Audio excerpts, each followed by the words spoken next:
अस्सलाम वालेकुम। आज के इस लेक्चर में हम लोग स्टडी करेंगे difference between endocrine and exocrine gland.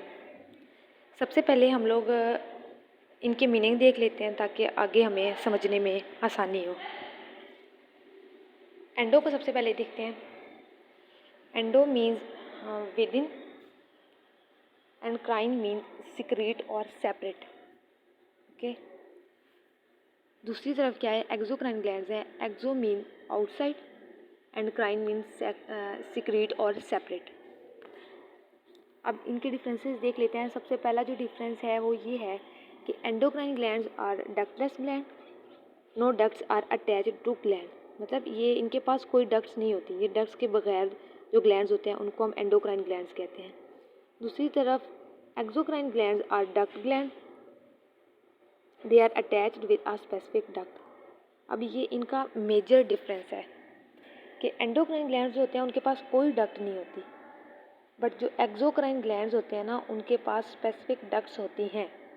Okay, next इनका डिफरेंस है कि the internal secretions of these glands are called as hormones.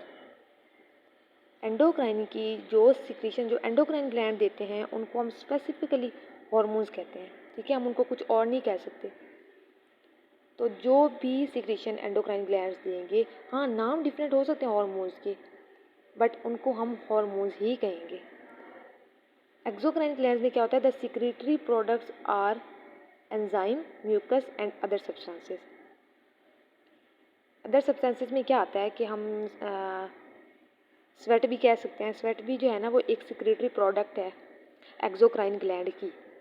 Okay, next क्या है, the secretions are directly poured into the blood stream and reach the organ. अब एंडोक्राइन में glands में क्या होता है कि जो वो सिक्रीशंस देते हैं ना, सिक्रीशन किस फॉर्म में होती हैं, हार्मोन्स की फॉर्म में।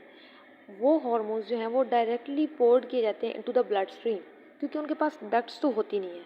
अभी हमने ऊपर पढ़ा है कि एंडोक्राइन ग्लैंड्स के पास डक्ट्स नहीं होती और उनकी सिक्रेटरी प्रोडक्ट्स हार्मोन्स होते हैं।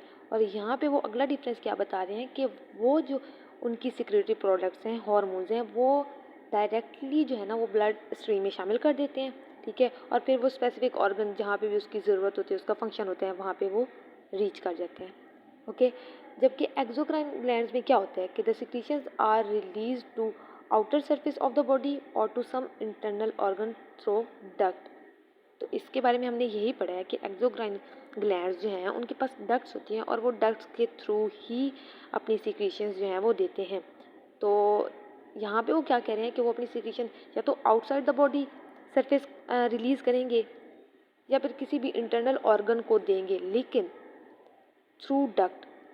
ये बात याद रखनी है, डक्ट के थ्रू ही देंगे।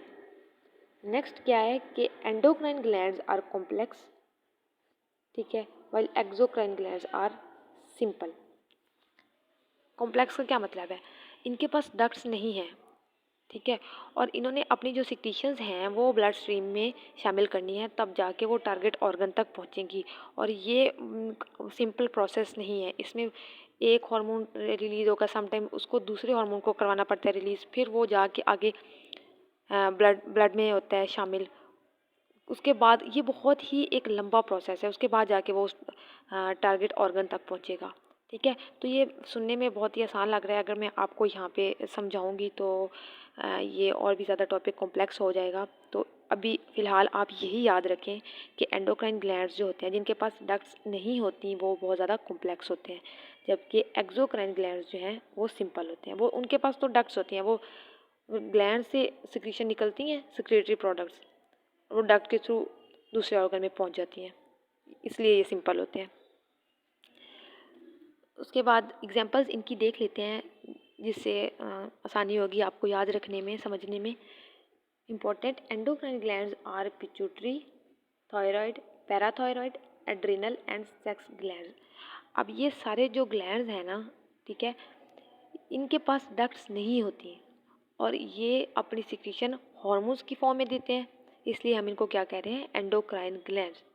ठीक है, आगे आप लोग जाके ये सारे ग्लैंड्स को डिटेल में भी स्टडी करोगे। एक्सोक्राइन ग्लैंड्स की एग्जांपल में क्या आता है, salivary glands, liver, pancreas, sweat glands etcetera. अब आप को मैं यहाँ पे एक्सप्लेन करती हूँ पेंक्रियाज की एग्जांपल दे के। इसको मैं एक्सप्लेन करती हूँ ताकि आपको अच्छे से याद रहे कि पेंक्रियाज में क्या होता है कि वो उसके पास पेंक्रियाटिक डक्ट तो आपने सुना होगा। तो पेंक्रियाज क्या है, एक ग्लैंड है और वो पेंक्रियाटिक डक्ट के थ्रू अपनी जो है सिक्रीशंस वो देता है, ठीक है, स्मॉल इंटेस्टाइन को। इसके अलावा जो स्वेट ग्लैंड्स होते हैं वो भी हमारी बॉडी, अभी हमने ऊपर पढ़ा है कि आउटसाइड जो है ना वो सिक्रीशंस ये अपनी बॉडी सरफेस के आउटसाइड ये देते हैं। तो स्वेट ग्लैंड्स भी क्या करते हैं, स्वेट भी हमारी बॉडी के आउटसाइड हमारी स्किन पे रिलीज होते हैं ना। तो ये भी जो है ना ये एक्सोक्राइन ग्लैंड्स हैं।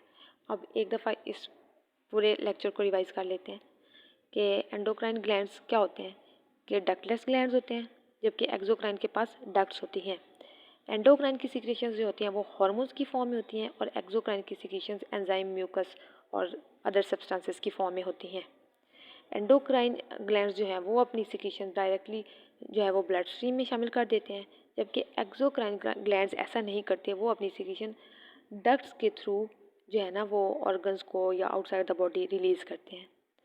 उसके बाद एंडोक्राइन ग्लैंड्स कॉम्प्लेक्स होते हैं और एक्सोक्राइन ग्लैंड सिंपल होते हैं। एंड पे क्या है, इनकी एग्जांपल है एंडोक्राइन ग्लैंड्स में कौन आते हैं, पिट्यूटरी, थायराइड, पैराथायराइड एट्सेट्रा। जबकि एक्सोक्राइन ग्लैंड की एग्जांपल में आता है salivary glands, liver, pancreas, fat gland. I hope आपको समझ आए हो।